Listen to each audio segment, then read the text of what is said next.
Hi, this is State Senator Terri Bonoff. Happy Valentine's Day to you. You're probably watching this on the day after Valentine's Day, yet the day we're recording it is Valentine's Day, so I wanted to wish you that and hope that you had a good one. You know, because it's Valentine's Day, there's a lot of talk about love and marriage at the Capitol. People are walking around with signs saying marriage equality, and so we have done surveys a couple times, so I'm going to do that again this week, and this time I'm going to ask you where you stand on the issue of whether or not we ought to have same-sex marriage in Minnesota.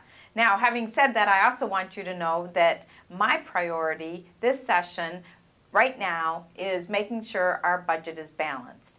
We are talking about many different ways to get that done, and today we spent a long time on the floor on a bill that was about expanding Medicaid for those who previously were not able to get that coverage. That's an important bill for us because previously those folks were on our Minnesota Care program and we were paying most of their care as a state. Because we've now put them into the Medicaid program under this new expansion, the federal government is paying for most of that share. There was a lot of concern expressed on the floor of the Senate about whether or not that's wise given the debt that our federal government has right now.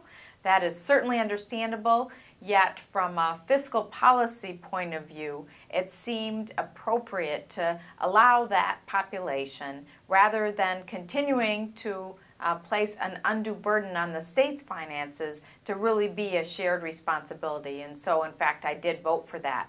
I've talked about the state health exchange system and told you that I wasn't really going to talk about it much until I had a chance to hear it in committee, but I have been following it closely and we'll hear it next Tuesday. I want you to know that to this point there are some concerns as I see it that I'm going to be working hard trying to get a few of my fellow colleagues to join me in making some changes. In particular, there's a provision in the healthcare exchange that says a small group of people would decide which companies can offer products in this healthcare exchange.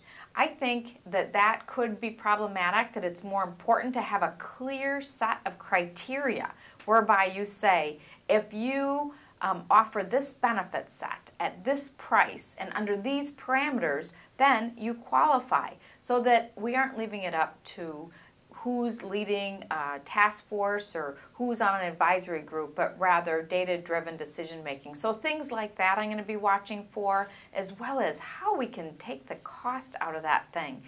Right now, the numbers that I hear about what this proposal will actually cost seem too high to me. And so I want to learn more about that, and I believe there have to be ways to bring these costs down.